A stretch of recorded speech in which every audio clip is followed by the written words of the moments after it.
One of my favorite recent movies was Spider-Man No Way Home. It's the third one of these most recent Spider-Man movies, but what made it so enjoyable for me was, if you haven't seen the movie, the storyline's all about Spider-Man's interacting with the multiverse, these other parallel universes that are sort of like our universe, but sort of different. And this is just basically a story excuse for them to bring back actors who've played Spider-Man in the past. Guys like Tobey Maguire, that was the Spider-Man who was the first one I ever saw in the movies. He's able to come back, and now all the actors that you've seen over the last 15, 20 years, however long they've been making these movies, play Spider-Man, are able to all interact together. It's great. It's very nostalgic. It's just a fun movie. And I love this idea of the multiverse. I've seen this used a lot in different sci-fi stories, different fantasy stories. This idea that there's parallel universes, sort of like ours, but sort of different.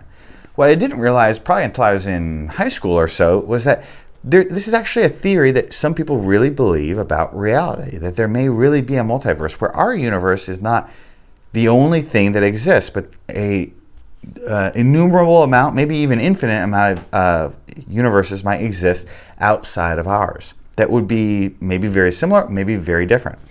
Well, the reason I first heard of this, and the reason it comes up a lot in apologetic conversations, is that the multiverse will be appealed to defeat some theistic arguments, some arguments for God. Christians will make, they'll make a lot of arguments for God, but two of the ones that they'll make is the idea that, number one, that the universe began.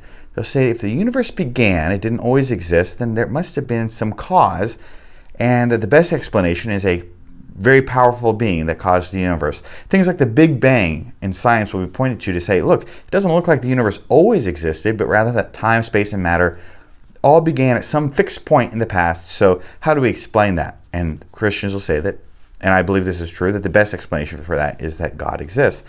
Another argument Christians will make is from the appearance of design, specifically of fine-tuning.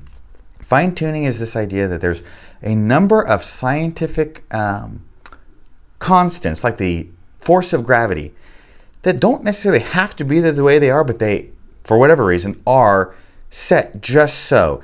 And because there's all these forces that are acting on the universe is able to begin and expand, and planets are able to form, and life is able to arise on Earth because we're just set up just right. We're just the right distance from the sun. We have just the right conditions here on Earth. And so it seems as though the universe was made just right so that human life could come to exist. And if any of these constants were just a little bit different, human life would never exist. Maybe the universe would not be able to sustain itself. So Christians will say that the best explanation for why the universe is so finely tuned, so perfectly made for life, is because a powerful being intended it for that way. Now, the multiverse, I've heard atheists or non-Christians appeal to the multiverse to defeat these two claims. They'll say the multiverse explains both why the universe began and why it's finely tuned. The argument will be that the multiverse in some way can create new universes. We might not understand exactly how it is. I remember the first time I heard about it, it was this idea that, maybe there's these parallel universes that exist like a membrane, and if they touch each other or interact in some way, a new universe could be created. I haven't heard that theory in a while. Maybe it's still out there. I've recently heard that we could think about the universe, the multiverse, in terms of like a liquid where the bubbles in the liquid are each pocket universe, and we're just one of those bubbles. And we could kind of think about it this way. Maybe the bubbles could interact, or the liquid itself generates new bubbles somehow. And so that the beginning, yes, the universe, our universe, did have a beginning, but it's not because there's a personal God. It's because there's a multiverse, and the multiverse generates new universes. The other reason they'll say is that, the fine-tuning, it does look like our universe is just perfectly made for human life.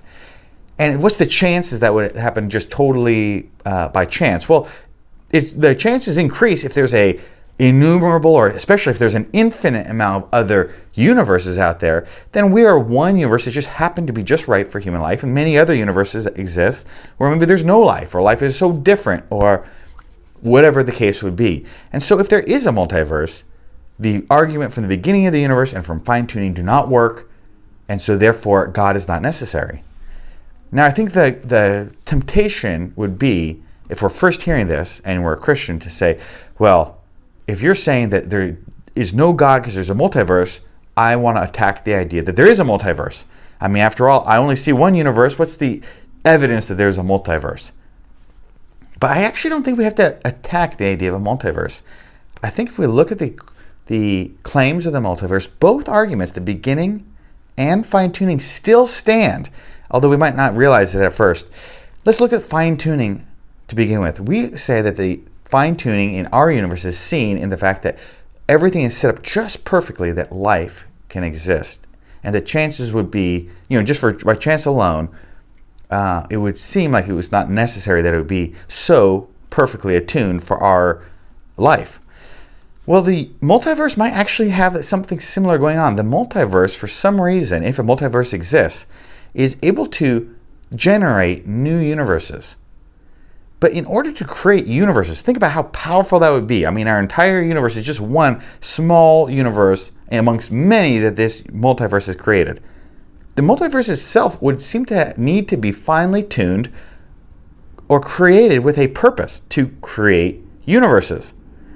So while it might explain, the multiverse might explain why our universe is finely tuned for human life, there might still be a problem of why is the multiverse itself appear to be finely tuned to create universes which would ultimately create human life. It almost just pushes the argument back one step. So it doesn't truly defeat the idea that there'd be fine-tuning or purpose in reality.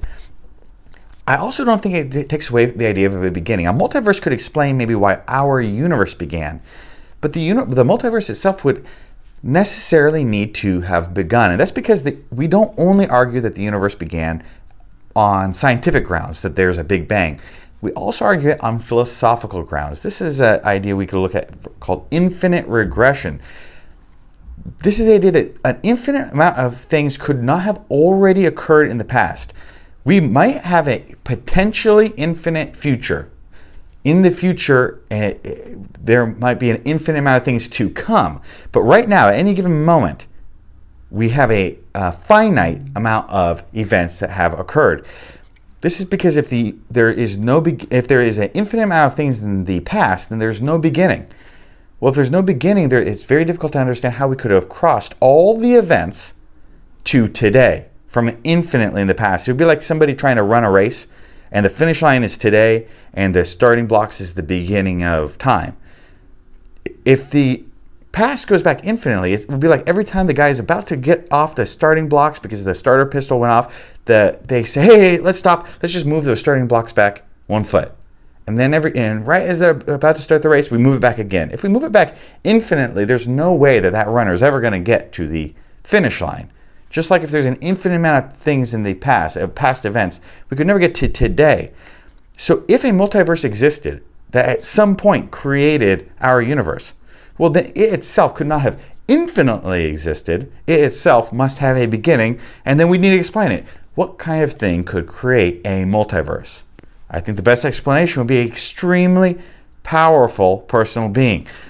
So if you come across this idea of a multiverse, I don't think we need to feel threatened by this idea. I think even if a multiverse exists, it's very hypothetical at this point, but even if it did, it would be only more evidence for the existence of God.